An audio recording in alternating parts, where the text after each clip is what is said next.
죽는가 싶었죠. 정신을 차려보니까 에어백이 터져 있었고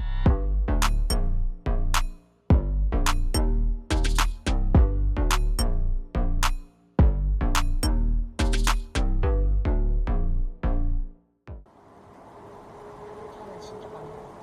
그 화물차. 옆에 달릴 때 좀 싫어. 화물차. 뭐야, 뭐야, 뭐야!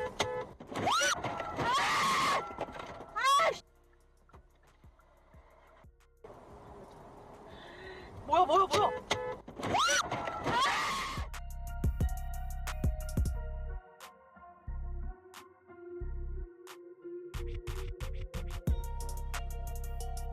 상대 측은 저를 친 거는 인정을 하는데 버스를 친 거에 대해서는 인정 못 한다고. 그냥 전 바로 그냥 소송 간다고 했어요.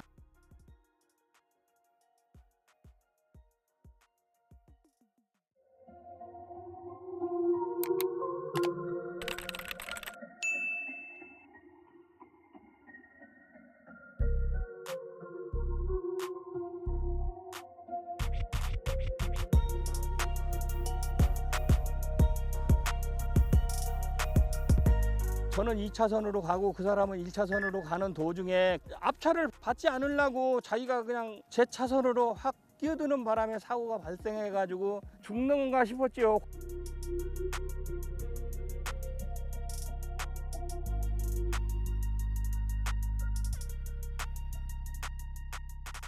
상대 차량의 전방 주시 태만으로 근접한 거리에서의 급차로 변경 과실이 이번 사고의 결정적 원인입니다. 또 1차 사고 때문에 상대 차량이 급차로 변경한 것이라 1차 사고 원인 제공 차량에게도 일부 과실이 있습니다.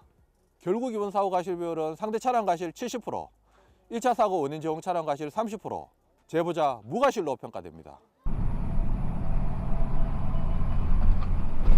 아버지는 3차로로 천천히 이제 한 시속 한 80km 정도로 주행 중이셨어요.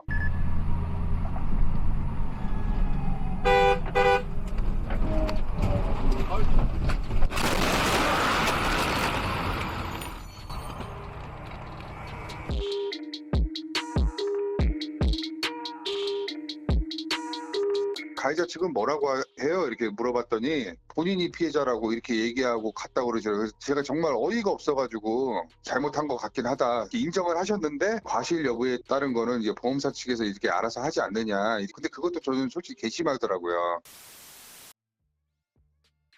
단속 구간입니다. 시속 50km 구간입니다.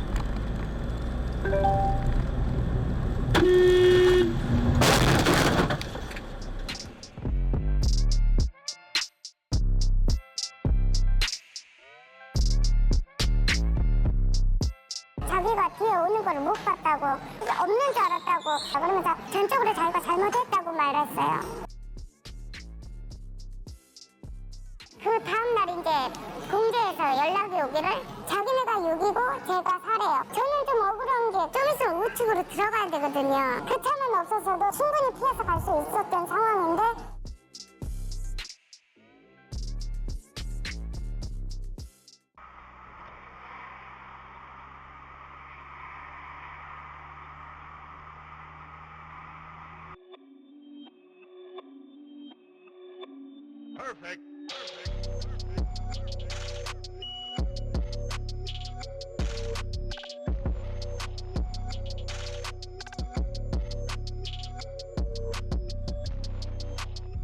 이 2차로를 진행하고 있던 가해 차량이 차로 변경 중 3차로를 진행하고 있던 피해 차량이 사각지대에 있는 것을 확인하지 못하고 충돌된 사고입니다.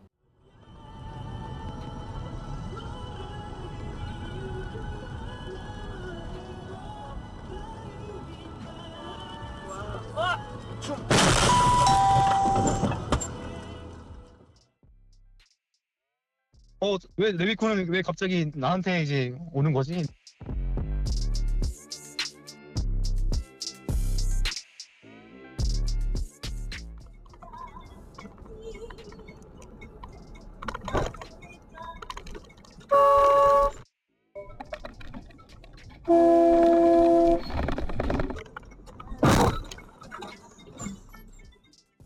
그 차 피하려 하다가 상대방 차를 그런 식으로 매달아 버리시니까 너무 억울하더라고요. 가지 말고 기다리세요 이러니까 하는 말이 왜요? 우리가 와요.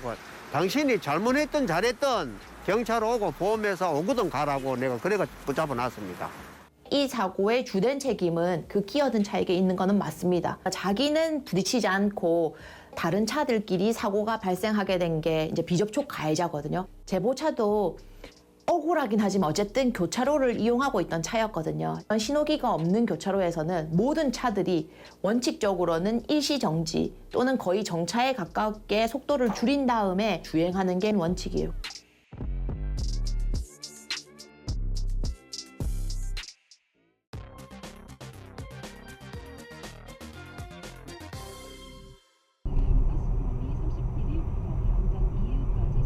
어머니께서 항상 맨날 출근하는 길인데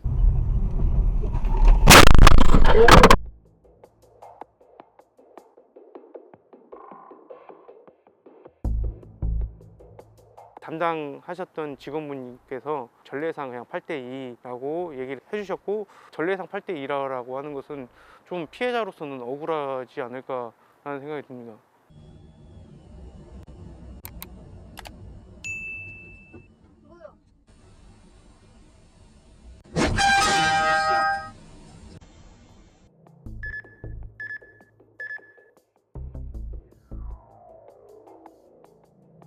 주차장을 들어가기 위해서는 그쪽으로 쭉 들어가다 보면 유턴을 하는 길이 있어요.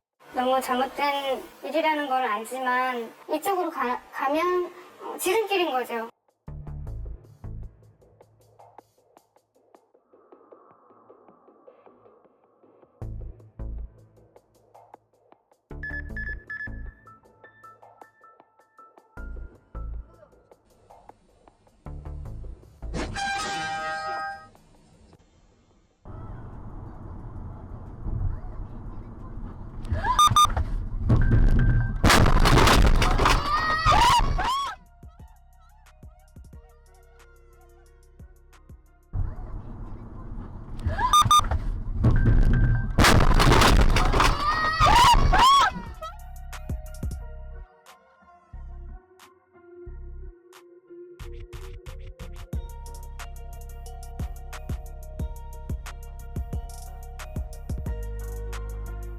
걸려서 받은 차가 1년도 안 돼서 지금 폐차를 하고, 보험사에서는 저희가 좀 예상하는 금액에 미치지 못하게 지금 합의를 봐서 좀 곤란한 상황이에요.